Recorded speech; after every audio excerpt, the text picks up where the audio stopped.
Hi everyone, welcome back to my YouTube channel. Today I'm going to take you through an acrylic painting tutorial, how to paint this lovely colourful scene.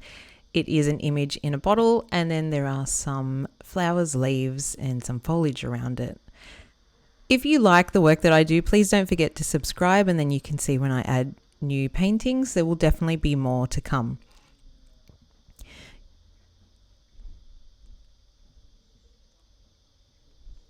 These are some of the colors. These are the colors I tend to use most in a lot of my paintings. As we go through the tutorial, I will tell you what we are using or what I've added. It's worth your while to get a range of different colored paints, and I quite often use neon paints, which I really like. You'll also need a few different brushes. Most of the brushes that are used today, I don't really use the bigger ones. We're using some smaller flat brushes, and that brush second from the top above the largest brush in the middle, that one is what we use for the sky and for some of the other elements of the painting. Then you're going to need 2 cups of water, and that's so you can keep your brushes nice and clean, especially when you're working with light and dark colors, so you don't have to keep washing it all the time. And if you're working with white, then you can dip your brush in and make sure it's nice and clean before you put it on the canvas. These are the colors that we're starting with. There was a violet, a cool yellow, gold, cobalt blue and white. So the first thing we've done here is I put some painter's tape over my drawing, and I know that this sketch might look quite advanced, but all I did was get a lid from a pot or a saucepan in my house and grab some white chalk and create that circle and then extend it by using a ruler on either side to make the neck of the bottle, and then just sort of sketched it in. So you can do that before we start. I'm also starting on a black canvas.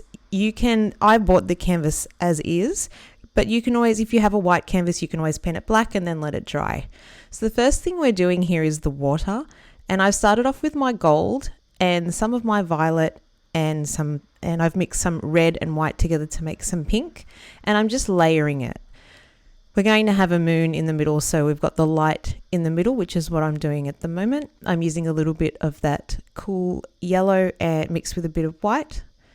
And at the top, closest to the painter's tape, is going to be the most light, so it's the thickest and the brightest, and then I start to taper it down.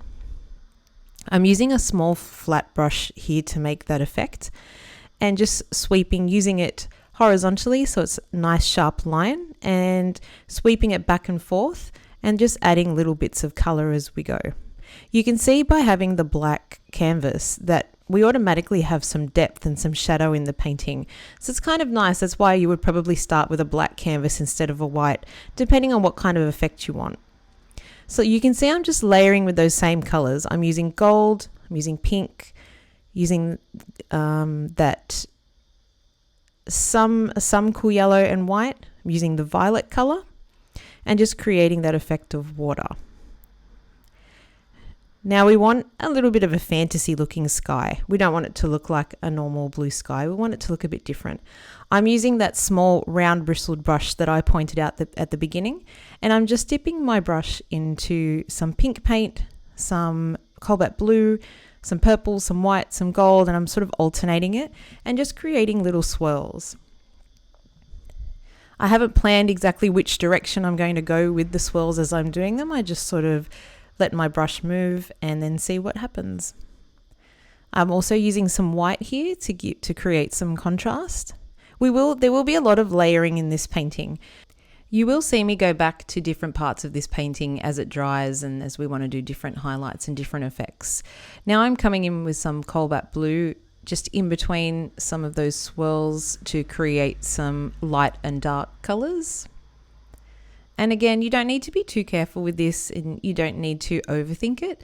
Just put it in between some of the lighter colors so that we can see all of the different colors that are being reflected in the water. That's basically the idea, using similar colors so they all sort of tie in together.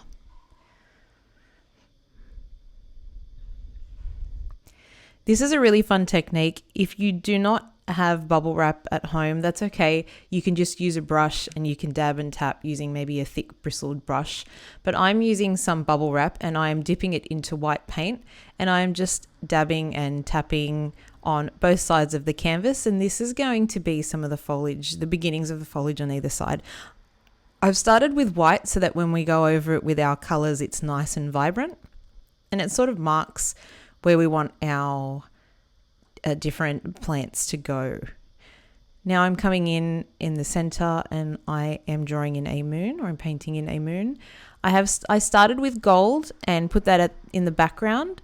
Then I laid over it with some white, and now I'm doing some shadows.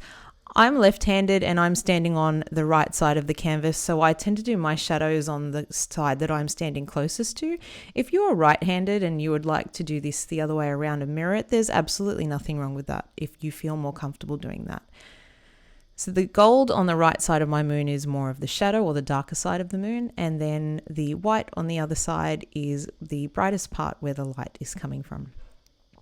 Now I'm drawing in almost a little bit of a cliff's edge, and we're going to paint in a little waterfall. I've just used gold, just gold, nothing else, and created what looks like that little edge. Then I've used some purple to go in with some shadow. Then I'm using my fan brush and I have dipped that into some cobalt blue and some white, and also there's also an aqua blue that I'm using as well. And you just sort of shift your brush to the left, as I'm doing now, leaving it horizontal, and then flicking it straight down, and it gives that illusion that there is water pouring down. Now I'm going in with the same colors, the white, the aqua blue, a little bit of cobalt blue, and creating some splashes down the bottom where the water is hitting. I'm going over, now I'm layering again, going over those highlights of the moon, just with white, nothing else, and creating that reflection in the water. I'm just brightening up the top of the waterfall just to make it nice and distinct. That's where the water's rushing from. Adding in a few little bluer highlights. Now I added in some clouds, but I decided that I actually wanted the sky to be more streaky. So what I'm doing now is coming in with a little bit more gold and some of those other colors. I've started off with gold. Now this is while the paint is still wet, and this is the beauty of acrylics. If you do something and you change your mind, you can always change it. There is absolutely no problem. You just have to wait for it to dry, or if you don't want to wait for it to dry, you can blend it back in. So I'm just blending back in some of those colors and creating a bit of a streaky look, because that's what I prefer. And I'm highlighting the moon a little bit more. And then I'm going in with some light pink, and this is where we're going to paint in our boat with our two little people in it. So I'm just using a flat brush, and I'm using that flat brush vertically so that we've got a lot of coverage, and I'm just going in with some light pink, and that's going to be the background. A few final touches on the moon just to brighten it up a bit. I'm using some cool yellow. Now we're going to paint in our little boat and our people. I'm using black, nothing else.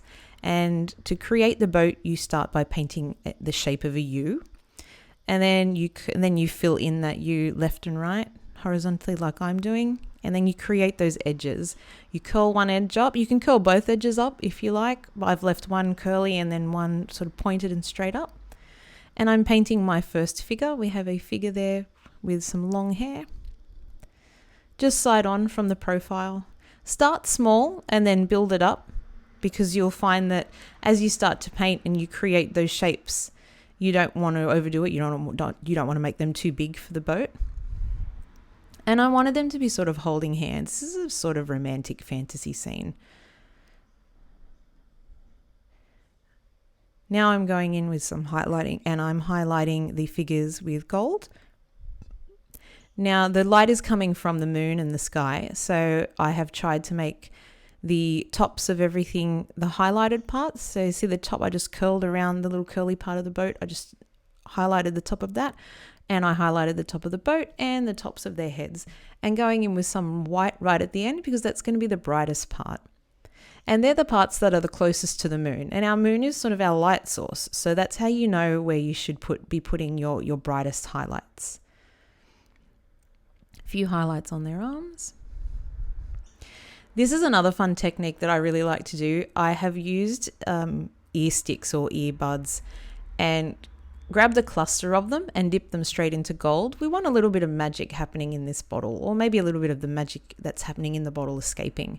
So I've started with gold and dipped my cluster of earbuds into the gold and created what looks like maybe some magic dust coming out.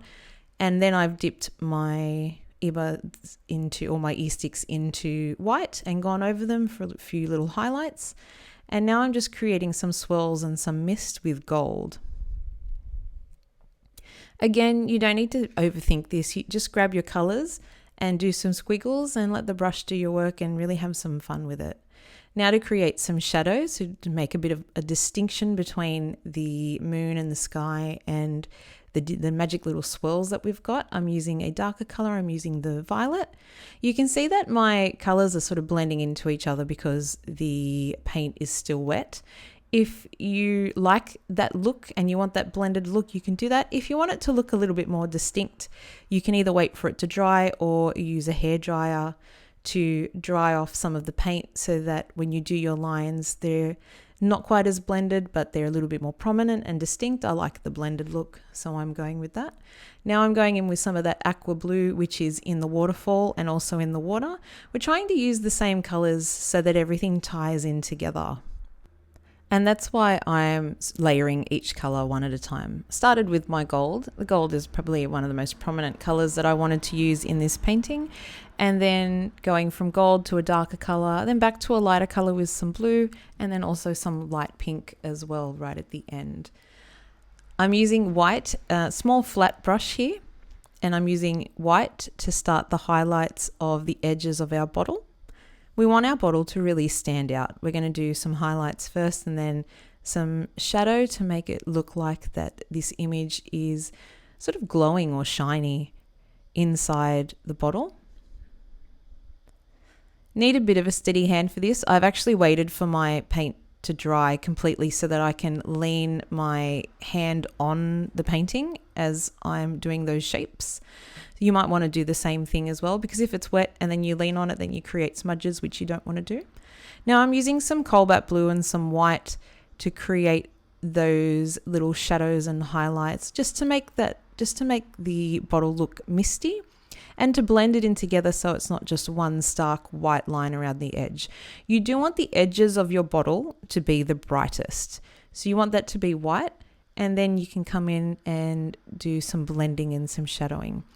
So again, I'm using my flat brush and I'm changing it from using it horizontally to create a sharp line and then using it vertically and to create those little blending misty shadow parts. Now I'm coming in with some reflection. So I'm using white, same brush, haven't changed my brush. And it creates that illusion that this bottle is made of glass. This is where you can go straight over, because remember, our magic is happening inside the bottle and then coming out. So what we want is, now we want the highlights of the bottle to go straight over all of those swirls, so it looks like the swirls are trapped in that bottle and then escaping through the top.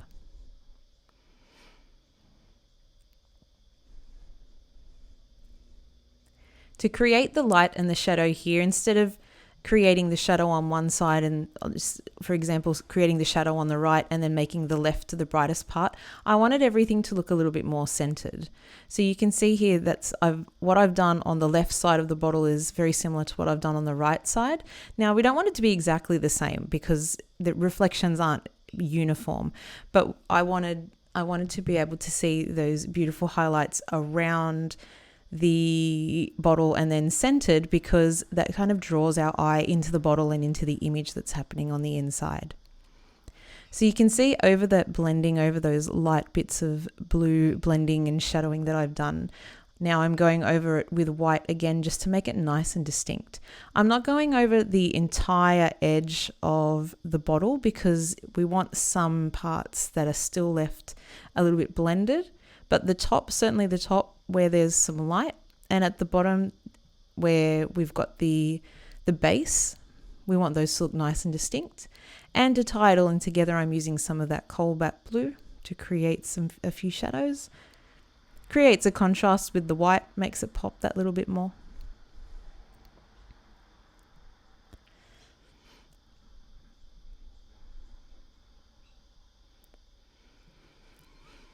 We will come back to those, the white sections on either side of the canvas pretty soon.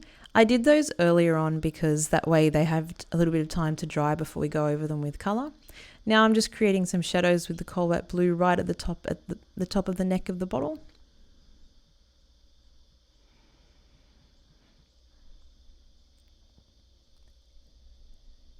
And now I'm going in with some gold, because some of those reflections can be coming from inside the bottle as well as outside the bottle. And we've got a lot of gold in there. We've got gold and we've got blue. So we want to make sure it all ties in together.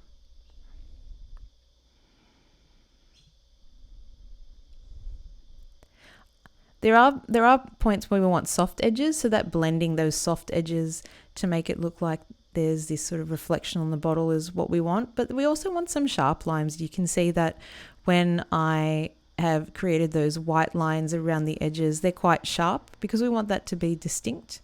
So we can see it's almost like the edges of the bottle. But then we also want some soft blended parts so that it looks like the glass of the bottle. Now, it wouldn't be one of my paintings if I didn't go in with some neon. I do love my neon colors. This is neon yellow. And just to create that little bit more contrast and make it look that little bit more distinct, I've gone over some of the highlights of the boat, and now I'm going in to some of those little magic swirls that we have. When you paint, you definitely want some contrast. So we have used the same colors so that everything ties in together, but you do want some distinction between them. You want some elements or some parts of it that are quite prominent and highlighted, and then we want to contrast that with some darker colors as well. This is just some neon pink, just to make those swirls look extra magic. This is a very magical painting. That's what we want.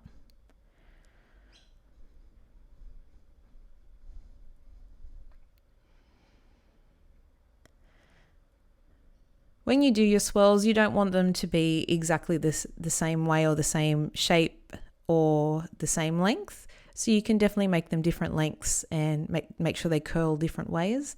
Gives that illusion of something smoky.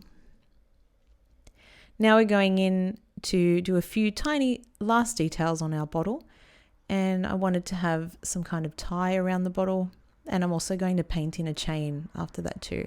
I'm starting off with white and then I'll let it dry a little bit so that when we put our colors on it, it'll be nice and bright. I'm using a pointed tip, a round brush with a pointed tip, so we can do a bit of more finer work that's happening here. To create that chain, I've just done these little scoops. I know my hand's in the way there, sorry about that. But you do these, it's almost like creating a plait. So it's little scoops. So little scoop to the left, almost like a little C, the letter C, and then creating a C the opposite way. So just curling around left and right, and it makes it look a little bit like a braid or a chain. Just touching up some of the highlights on the waterfall. I've gone in with gold and then I've used some violet to create some shadow. We've got shadow because the water will be creating shadow underneath that part of the cliff, and then the brightest part will be the outside. Now I'm using my bubble wrap again, dipped it into cool red, nothing else, didn't mix it with anything, and going over the white. Now you don't need to try and cover all of the white. It's actually nice if we have some of those highlights shining through, but you can see how vibrant the red is going over the white, and then it creates some shadows when you go over the black, because the black is already there to give us some depth. You want to make sure that on the corners of your painting, the corners and the edges, just to frame it nicely, you can see that in those corners I've added that little bit more red to a little bit more coverage. Now for some highlights, I've created a lilac color with our violet and some white, and just doing some dabs on the edges of those different plants.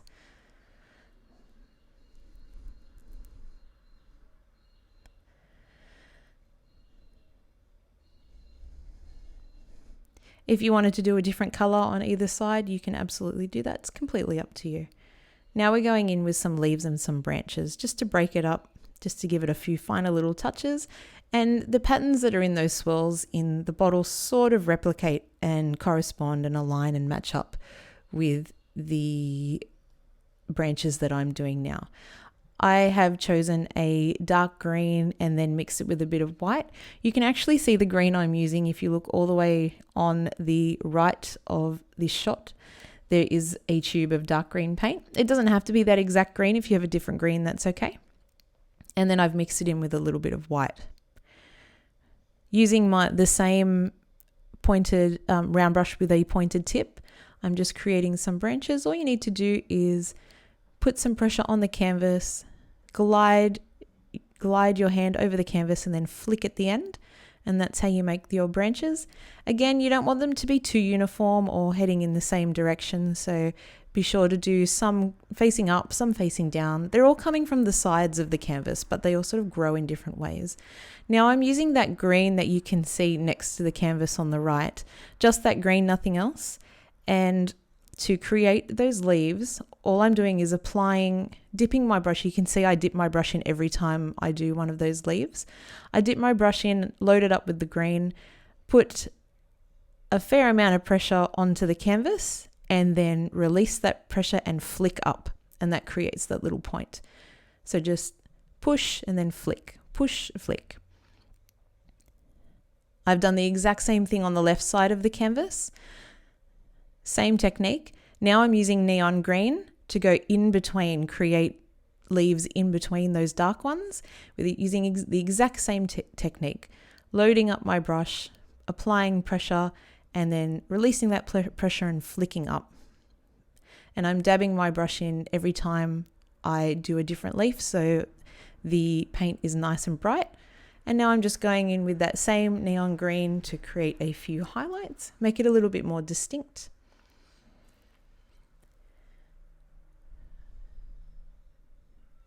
Same technique on both sides of the canvas. Same colors, same technique.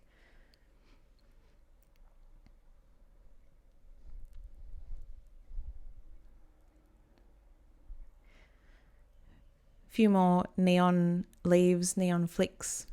Again, it's just to create textures and layers and contrasts. Now to frame the painting and give it a little bit more depth, red and that dark violet color always work really beautifully together. I'm just using a round brush. It's a little bit shabby. It's that same one that I pointed out at the beginning that I said I used quite a lot in this painting. And I'm just dipping my brush in the violet and dabbing and tapping. Around the corners, there'll be a little bit more because I want it a little bit darker around the corners, but it's just creating shadows within that red and that lilac color. Sort of finishes off the painting by framing it that little bit more.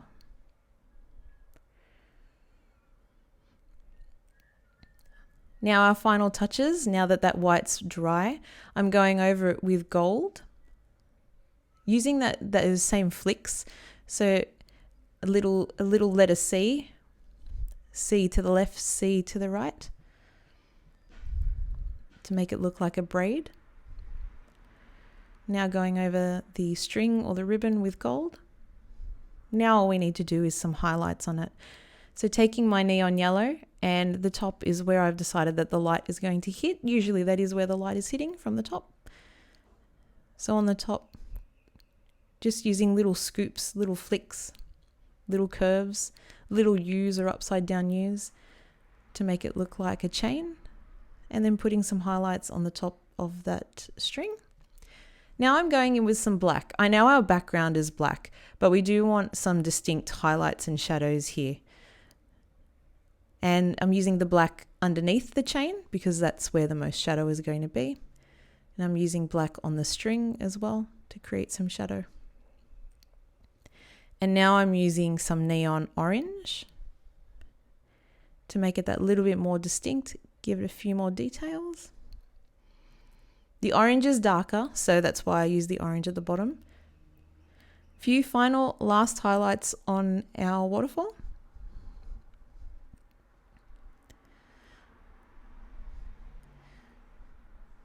going in with our flicks to make them a little bit more distinct.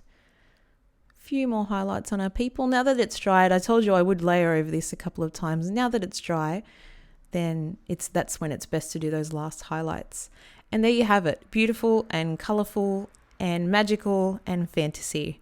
I hope you painted along with me today. If you didn't, thank you so much for watching, and there will be plenty more tutorials to come. I'm always open to suggestions, so you can contact me on Instagram or social media at LexiCraftArt, and I am always open to any kind of recommendations that you may have. Hope you've enjoyed watching this one. Don't forget to subscribe if you like my work, and I will see you next time.